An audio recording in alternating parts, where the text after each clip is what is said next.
Muy buenos días, mi nombre es Carmen Luisa Suárez y vamos a estar 15 minutos con psicopatología. En este caso, la Universidad Europea y la profesora Katia Monteseirín Collar son los orientadores de esta actividad. Vamos a estar conversando de un trastorno que actualmente en nuestra sociedad padece con mucha frecuencia, sobre todo en nuestros jóvenes. Trastorno depresivo persistente. Comencemos. Desde la psicopatología encargada de revisar bien este trastorno, vamos a encontrar que antes que nada tenemos que saber que dependen de unos trastornos afectivos. Entre ellos están las emociones. ¿Qué son las emociones? Las emociones es la respuesta inmediata a un estímulo, es un estado agitado. Muchas veces no estamos conscientes de ellas, no sabemos en muchos casos cómo reaccionamos. Y los sentimientos ya viene a ser esa parte cognitiva, esa parte muy subjetiva. Y el estado de ánimo en general, pues es esa capacidad que tenemos para estar en el día a día. Los cambios fisiológicos se ven alterados cuando todo este tipo de situación le afecta al individuo, porque puede estar desganado, cansado y agotado. Y los cambios fisiológicos tienen que ver con el organismo directamente. Vamos a ver aquí cómo fluctúan estos estados de ánimo en una parte muy activa o muy eufórica. Ahí se despolarizaría esta situación. También va de arriba hacia abajo y de positivo a negativo. Por eso cuando estas emociones no se regulan, ellas se incrementan y aparecen las dificultades que hace que el individuo le sea muy complejo mantener una buena actitud en la vida. Podríamos hablar de algunas consideraciones claves para comprender el estado de ánimo y sus alteraciones. La anedonia. Aquí estamos hablando de que el individuo pierde la capacidad para experimentar el placer. Es una pérdida de satisfacción, pérdida de interés por la cosa. Y es normal. La apatía. La apatía, en este caso estamos hablando de que un individuo en un estado afectivo alterado, pues no siente emoción, no experimenta esa felicidad con las cosas que normalmente le agradan. Y la bulia, bueno, falta de voluntad, falta de iniciativa, problemas para tomar decisiones, es un compendio de cosas que van silenciosamente cambiando la conducta de aquella persona que lo posee. El estupor es más profundo, pero aquí tenemos que hablar de un vacío, de una indiferencia que también tiene que ver con el proceso cognitivo y esos sentimientos que alteran la conciencia. La persona se siente como perdida. Ahora entremos en lo que dice nuestro DSM-5-TR, que es nuestro manual terapéutico de la recopilación de estos grandes científicos que por años han venido comprobando todos estos síntomas. El criterio clínico habla de la importancia que aquí tiene destacar e incluir los síntomas en este caso, y se unen muchos síntomas del trastorno depresivo mayor junto con esta distimia. La diferencia, bueno, ya la vemos, en el mayor es más corto el plazo, más preciso y más intenso, y para el distímico o persistente tienen que pasar 2 años en un periodo que parece imperceptible. Hay muchos cambios, en niños y adolescentes es diferente, pero en la gente joven puede estar apática, con poco apetito o de repente sobrealimentación, también una baja autoestima, falta de concentración, desesperanza, poca energía, dificultades para tomar decisiones por la falta de concentración. Y es importante tener bien en cuenta todos estos detalles porque no todos los diagnósticos son tan exactos. Hay que tener precisión a la hora de observar al paciente.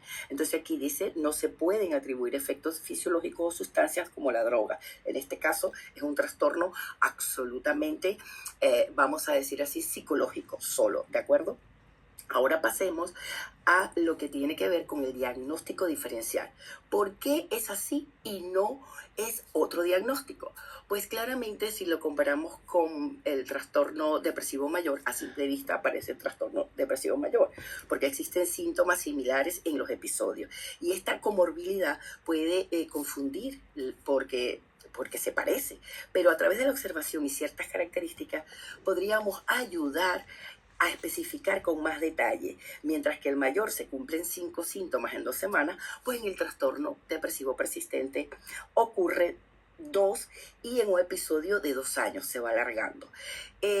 Por ejemplo, cuando hablamos de otro tipo de trastorno, con el trastorno depresivo persistente, como por ejemplo, aquí hablamos de que el individuo podría especificar un trastorno, ¿no? En el trastorno depresivo específico ya tendríamos otras características. Entonces es muy importante la diferencia, porque se nota en los síntomas y el tiempo. Esto es lo que podríamos nosotros caracterizar y decir, esto es lo que lo define de esta manera científica, la cantidad y la intensidad. Si vemos aquí también con el trastorno bipolar 1 y 2, pues en este caso existe la presencia de episodios maníacos, no. Entonces, si no existe, pues no es bipolar. Y por el otro lado, el distórico premenstrual. Es muy importante ver que en este caso es más que todo de las chicas, que son las que padecen estas alteraciones hormonales.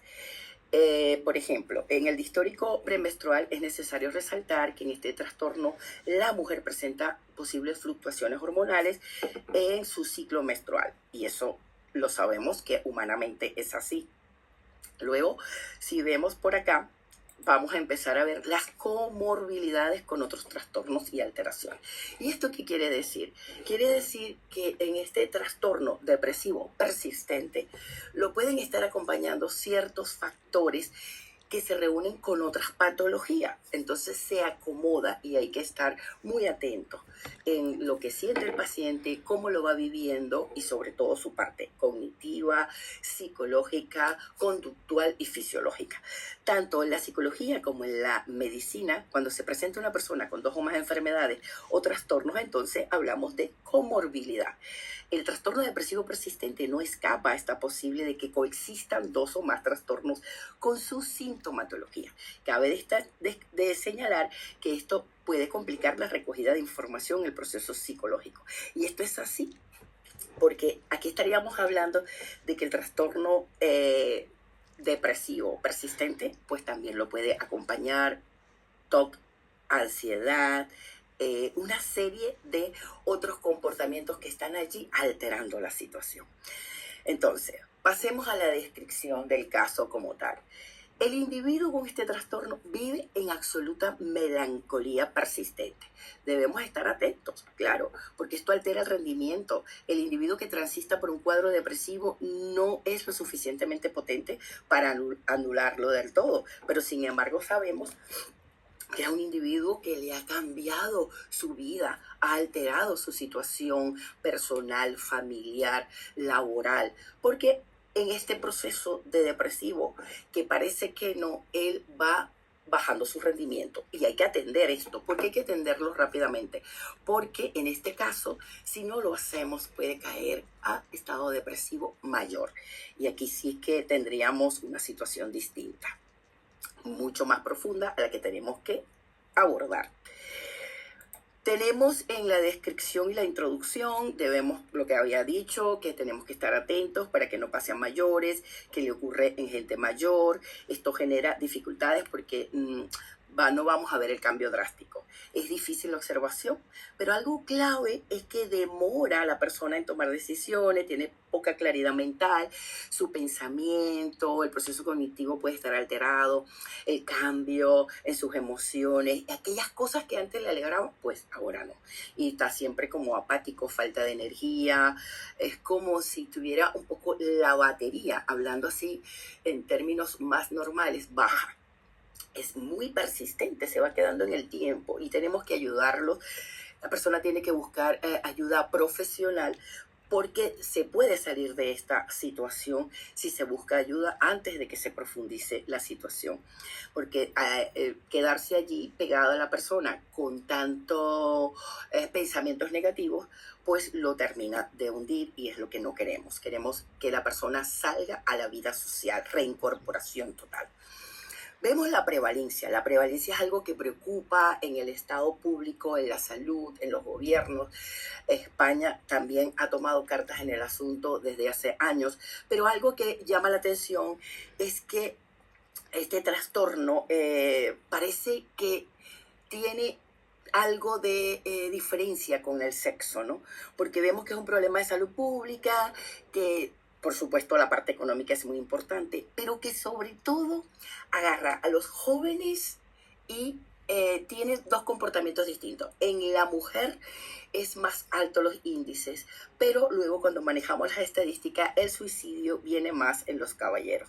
Entonces, como vemos, aquí tenemos una escala. La depresión es un trastorno 3 veces más frecuente en la mujer que en el hombre. Y esto es importantísimo resaltarlo porque tenemos que estar pendientes. ¿Qué pasa en el caballero que no manifiesta su situación?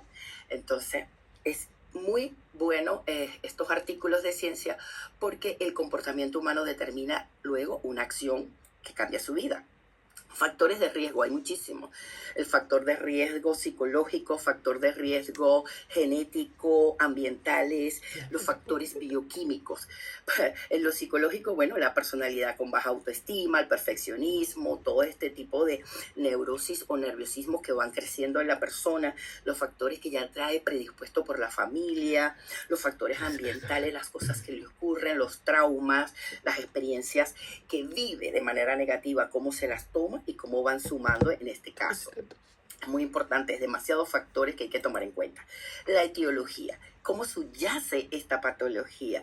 También aquí es multifactorial, porque está lo biológico, lo social, lo psicológico. No podemos determinar una sola raíz del problema. Hay muchas cosas que tenemos que ver bien en una entrevista con un paciente, cómo lograr que esa información la podamos detallar y ayudarle de buena manera. Entonces, la etiología influye en muchos factores, como repito, la carga genética, los encuentros familiares son positivos, negativos, la parte psicológica, las enfermedades crónicas. ¿Cómo evaluamos esto? Hay diferentes tipos de test.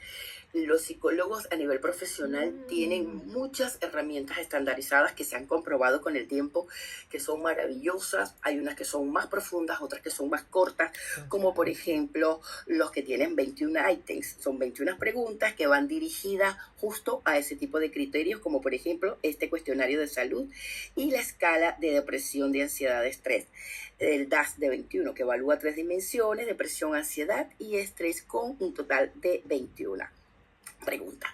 En los tratamientos psicológicos la verdad es que es maravilloso, porque aquí lo que es la terapia cognitivo-conductual es una de las más increíbles para hacer que el individuo integre la parte cómo piensa y su conducta, el resultado de este pensamiento. Si lo ayudamos a que de negativo pueda volver a ver las cosas que antes para él tenían valor, vamos a lograr que ese comportamiento de manera pausada vuelva a tener ganas de vivir y recuperar toda su marcha normal e integrarlo a una sociedad que sea de verdad buena. Tenemos la terapia cognitivo-conductual, la interpersonal, la terapia de activación conductual, la terapia de atención plena, que hoy en día el mindfulness es maravilloso.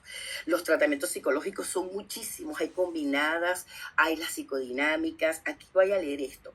La terapia cognitivo-conductual se ha transformado en una de las estrategias por excelencia de tipo no farmacológica para el tratamiento de la depresión.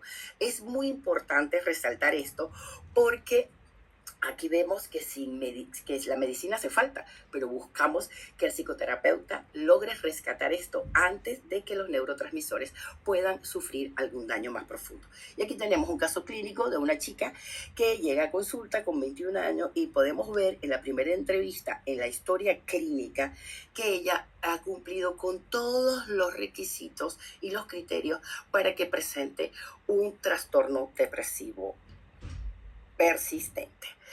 Y bueno, muchas gracias por la atención. Esperemos que sea de muchísima ayuda este artículo.